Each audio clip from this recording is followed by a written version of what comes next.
अस्सलाम वालेकुम स्टूडेंट्स, हमारे पास जो है मैट्रिक मैथमेटिक्स का चैप्टर 19 स्टार्ट हो गया था मैट्रिक्स वाला। उसकी एक पहले एक्सरसाइजेस ही चल रही है अभी। 19.1 उसका है मेरे पास क्वेश्चन नंबर 10। दो हमारे पास मैट्रिक्स दिए हैं जो कि इक्वल हैं। हमने इवेल्युएट करना है A B C D X Y, यानी इन वेरिएबल्स की मुझे वैल्यू फाइंड करनी है। तो दोनों मैट्रिक्स बराबर हैं, तो on equating matrix we get, जब हम इक्वेट कर लेंगे यानी दोनों मैट्रिक्स बराबर हैं तो सामने सामने वैल्यूज बराबर होंगी। जैसे ये x के सामने क्या लिखा है 3 लिखा है, तो ये दोनों क्या है बराबर हैं। सही है। अब मेरे पास क्या बच गया ये वाला मैट्रिक्स बच गया। इसकी मैंने पहली रो और पहला कॉलम कट कर दिया। अब यहाँ पे लिखा हुआ है y is equals to 3। y के सामने क्या लिखा हुआ है मेरे पास, ये रहा y। दोनों मैट्रिक्स को जो है वो इक्वेट कर लिया है। ठीक है, इक्वेट करने के बाद हमने हासिल किया, ये थोड़ा सा डायरेक्ट हुआ है क्वेश्चन। हम इसको जो है वो इक्वेशन बनाएंगे, फिर इसके बाद सॉल्व करेंगे। जैसे x के सामने जो था वो क्या लिखा हुआ था 3 लिख दिया मैंने। अब a लिखा हुआ है, a के सामने क्या है -1, ये रहा मेरे पास a के सामने क्या लिखा है -1, तो a की वैल्यू -1 हो गई, -1 मैंने निकाल दी।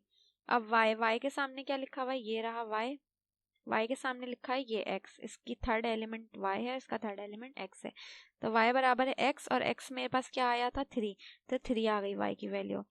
अब मेरे पास क्या है 2, ये रहा 2, और इसके सामने लिखा है b, तो यानी b की वैल्यू क्या हो गई 2 आ गई वैल्यू। अब मेरे पास क्या है नेक्स्ट, ये है c के सामने क्या लिखा हुआ है 3, तो c की वैल्यू क्या आ गई 3। अब नेक्स्ट मेरे पास क्या है z के सामने क्या लिखा हुआ है 2, तो z की वैल्यू क्या आ गई 2।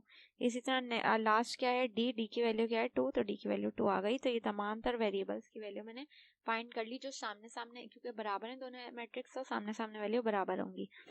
ठीक है, इसका क्वेश्चन 13 है मेरे पास। ये मेरे पास 3 मैट्रिक्स ही हैं और ये जो है मुझे प्रूफ करना है।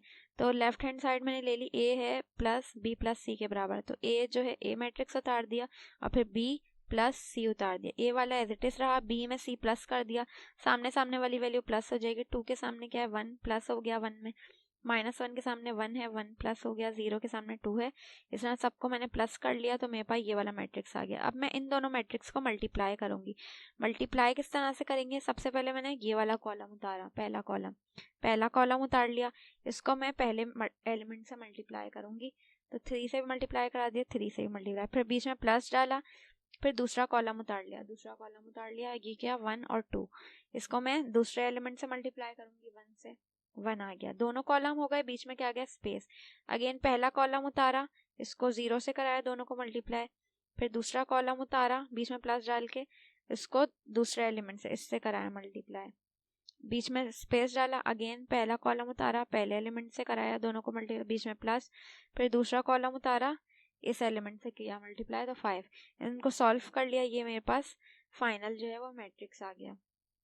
लेफ्ट हैंड साइड, इसकी राइट हैंड साइड किस तरह, A B plus B C, तो ए और बी को आपस में प्लस करेंगे यहाँ पे, सॉरी ए बी प्लस ए सी, तो ए बी को पहले मल्टीप्लाई करेंगे, जैसे ये ऊपर मैंने किया है मल्टीप्लाई, ए का ब्रैकेट उतारा बी का ब्रैकेट उतारा, मल्टीप्लाई का सेम मेथड है, पहला मैट्रिक्स उतारा पहले एलिमेंट से, बीच में प्लस, दूसरा मैट्रिक्स दूसरे से हो गया, फिर बीच दोनों हो जाएंगे कंप्लीट, तो बीच में गैप आ जाएगा, फिर अगेन पहला उतारेंगे पहले एलिमेंट से करेंगे मल्टीप्लाई, दूसरा कॉलम उतारेंगे दूसरे एलिमेंट से करेंगे मल्टीप्लाई।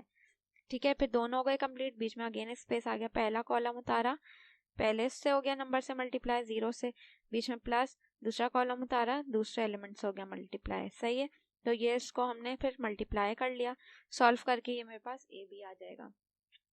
नेक्स्ट इसका जो है इसी तरह से होगा, ए सी भी मल्टीप्लाई होगा। ठीक है, ये रहा मेरे पास ए सी, तो इसी तरह से सेम पहला कॉलम से पहली वैल्यू, बीच में प्लस, दूसरे कॉलम से दूसरी वैल्यू, फिर स्पेस, पहले कॉलम से पहली वैल्यू दूसरे कॉलम से दूसरी वैल्यू, बीच में स्पेस, पहले कॉलम से पहली वैल्यू दूसरे कॉलम से दूसरी वैल्यू, बीच में प्लस आता रहेगा। इसको सॉल्व कर लिया, ए सी आ गया। अब ए बी और ए सी के मैट्रिक्स मैंने उतार लिया, ए बी वाला मल्टीप्लाई वाला उतार लिया और ए सी वाला मेरा ये निकला था, दोनों प्लस हो रहे हैं, तो सामने सामने वैल्यू प्लस हो जाएगी। 9 के सामने 1 है तो 1 में प्लस हो गया, -2 के सामने 5 है, इसमें प्लस हो गया, 2 के सामने 9 है, सबको प्लस कर लिया, तो मेरे पास ये मैट्रिक्स आ गया। अब हम चेक करेंगे, ये जो मेरा राइट हैंड का आंसर है ये जो है बिल्कुल वो इक्वल है किससे, लेफ्ट हैंड साइड के आंसर से, ये रहा लेफ्ट हैंड साइड का। तो ये मेरे पास क्वेश्चन क्या हो गया, प्रूफ। इंशाल्लाह आगे मेरे पास 19.2 है, वो मैं अपनी नेक्स्ट वीडियो में स्टार्ट करूंगी। इसके प्रैक्टिस क्वेश्चन आपको ग्रुप पे मिल जाएंगे। जब तक के लिए अल्लाह हाफिज।